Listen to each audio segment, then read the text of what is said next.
Yeah, let's go to the JohnstonRVCenter.com hotline where ESPN's Tom Luginbill joins us, courtesy of Johnston RV's neighbor, Jack's Western Wear, right there in Coleman. What is up, Lugs? How are you? Good morning, guys. I'm doing fantastic. How are you? Doing wonderful. Thanks a lot. I want to start with Jackson Dart going to Ole Miss. We haven't had a chance to talk to you since Lane Kiffin landed him. We kind of agree that they may now have the second-best quarterback situation only behind Bryce Young in the Southeastern Conference. Do we overrate Jackson Dart there? Is that about right, you think?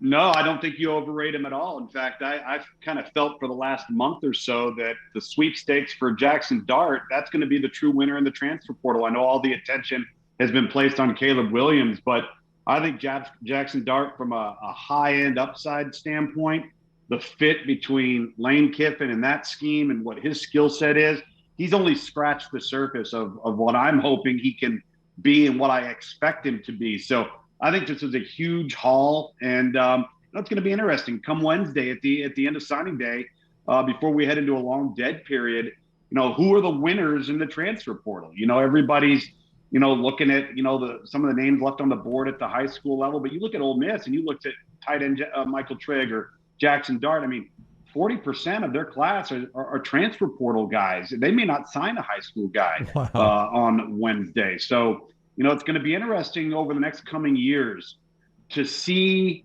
how teams strategize with this thing and what is the upside? What's the downside? Where are the loopholes? What could get you in trouble? And I think it's going to be fascinating to watch unfold, throughout college football. Hey, Lincoln Riley's an intelligent guy. You don't run Jackson Dart off unless you know you've got Caleb Williams. What is taking so long on this announcement? Probably NIL. Probably the fact that you're trying to, through either your representative or how the market seems to be shaking out, who the suitors are that are coming after you. Where's what I call the BBD, the bigger, better deal, right? And if you're USC and you're Lincoln Riley, I mean, I can't imagine that there would be any better NIL opportunities in all of college football than right smack dab in the middle of Los Angeles. I mean, it just seems to make too much sense, and I think too in a lot of ways, because you could make the same assessment of Jackson Dart.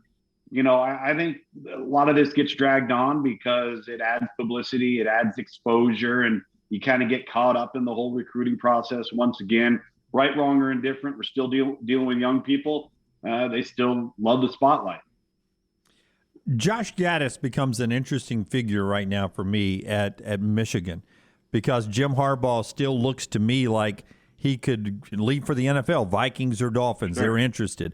Does Gaddis get promoted for an interim, or does he get the job? Do they hire from somewhere else? Does Gaddis leave and go be OC somewhere else if Harbaugh leaves? Is Alabama in play with Bill O'Brien? Where's Josh Gaddis on your radar as an OC, and is he an interesting piece with these still moving parts as we switch to February?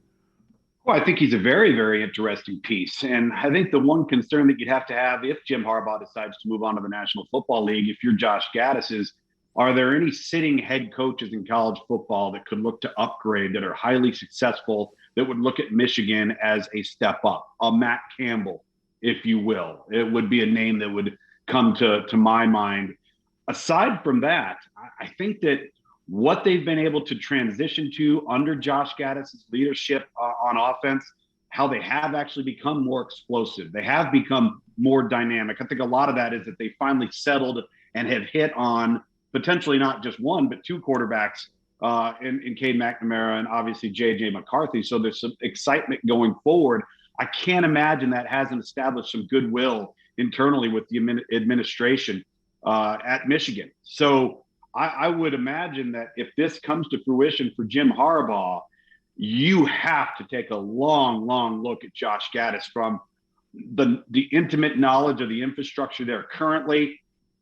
You'd have to listen to what his blueprint and his plan is and how he would sort it out and execute it. And yes, there are guys like Bill O'Brien out there. There are going to be some other top names that would be out there, but that just makes too much sense to me. If I'm Josh Gaddis and I'm Michigan's alumni, the power brokers, whoever may be involved in the decision-making process, if this were to play out, boy, you've got to take a long, long look there.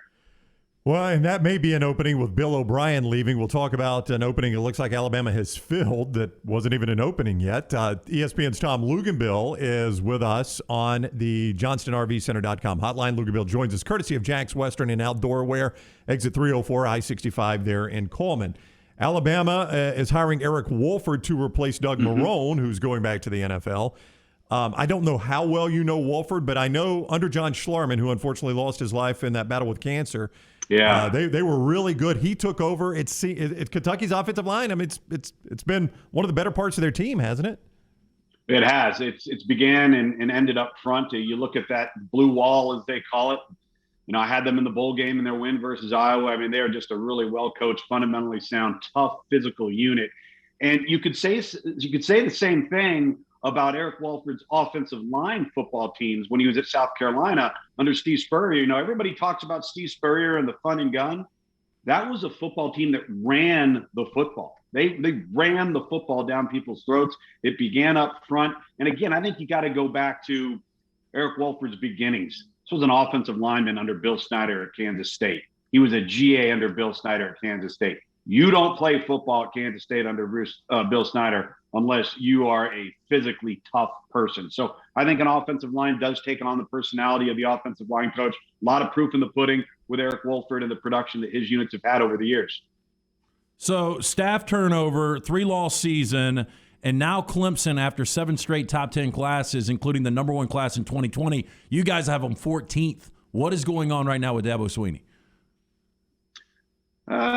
It's a good question. I think it's far from a sky is falling mentality. I actually happen to think it was, without question, the best coaching job Dabo Swinney and his staff did this year. When guys, look at Clemson under his leadership and that locker room and the people in that building under that leadership.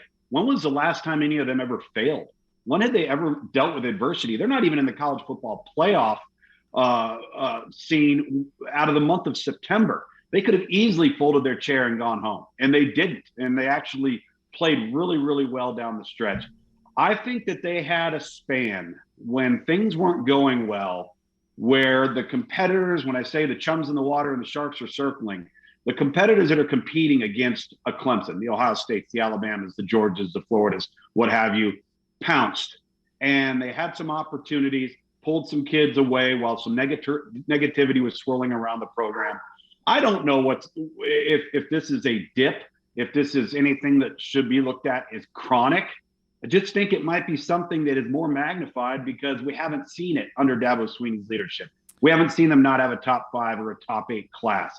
So to me, I'm kind of withholding judgment until I see that from a recruiting standpoint, all of a sudden on the field, they can no longer compete, or they aren't the team that we've seen for the last 13 or 14 years. If I do have an area of criticism, though, it is in the offensive line. That is not a championship football team in the offensive line. They have not gone out and been able to, get an Evan Neal type or a Nicholas Petit-Frere at Ohio State, that type of guy. So I think they've got a lot of catching up to do in recruiting the offensive line. Everywhere else, I think they're going to be just fine. There's a lot of young players on that roster that were recruited in the last 2 classes that played a ton of football for them this fall. It's a developing story here, so I'm not going to put you on the spot to break any news or anything, but Auburn may be changing some staff members again. Austin Davis may or may not be the OC or on this coaching staff. We're waiting until he meets with Brian Harsin a little bit later on today, according to reports. But if he's not on the coaching staff and it ends up being 2 coordinators that Brian Harsin had with him at Boise State, as a guy who coached at a high level and has covered the sport for a long time, is that something you've ever seen before? Do you have a problem with that, or is that something that you see pretty often that hey, I want guys around me I'm familiar with?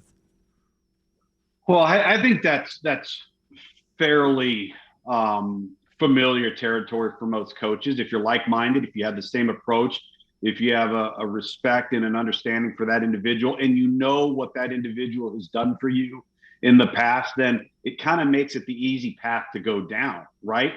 In the interim, though, I think the concern is that whether it's recruiting, whether it's public perception, whether it's fan perception, it doesn't look good when it looks like there's disarray, right?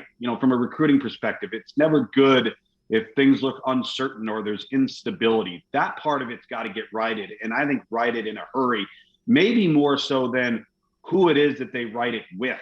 They've got to get some stability back there. And, what happens going forward, if you have some type of continuity as a staff going forward year in and year out, then you're going to be in a much better position than they currently are now. But that doesn't solve the problem right now. So, yeah, do I think it's a bit concerning? Sure, I do.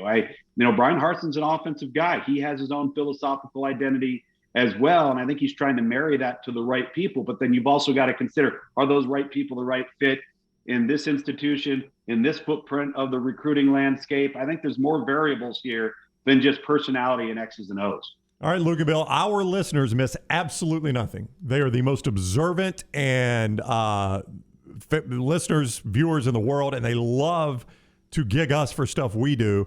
If you'll look over your left shoulder, one of our listeners wants to know why you have a bottle of grease.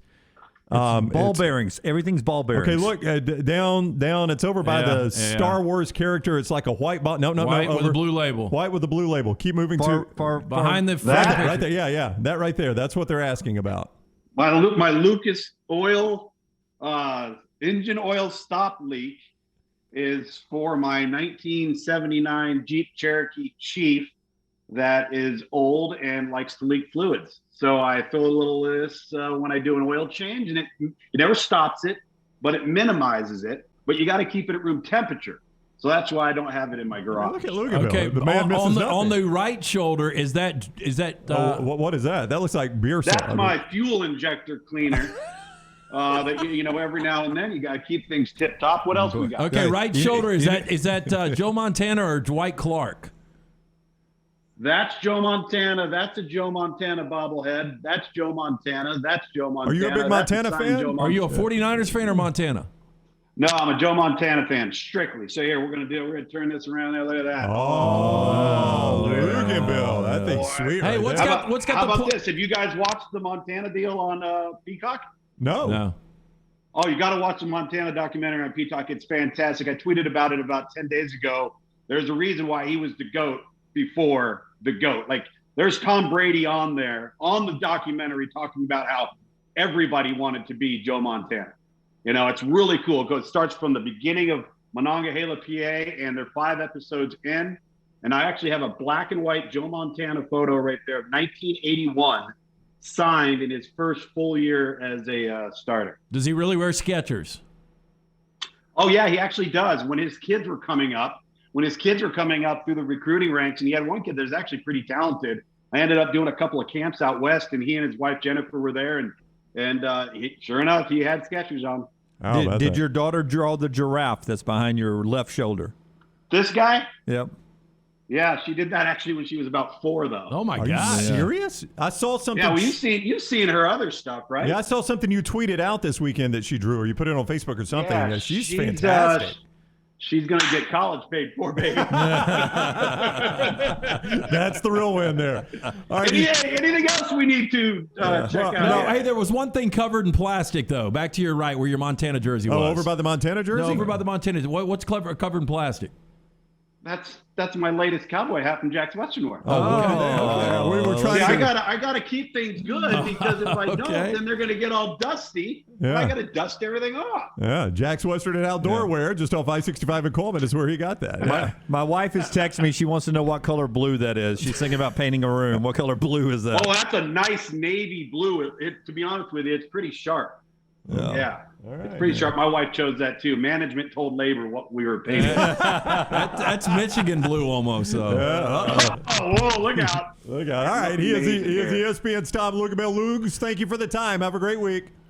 All right. Next week's office tour will commence. All right. I look forward to that. Thank you, Lugs. Take care. ESPN's Tom Luginbill with us on the JohnstonRVCenter.com hotline. He joins us, as he said, courtesy of Jack's Western and Outdoor Wear. Exit 304, right there off I-65 in Coleman.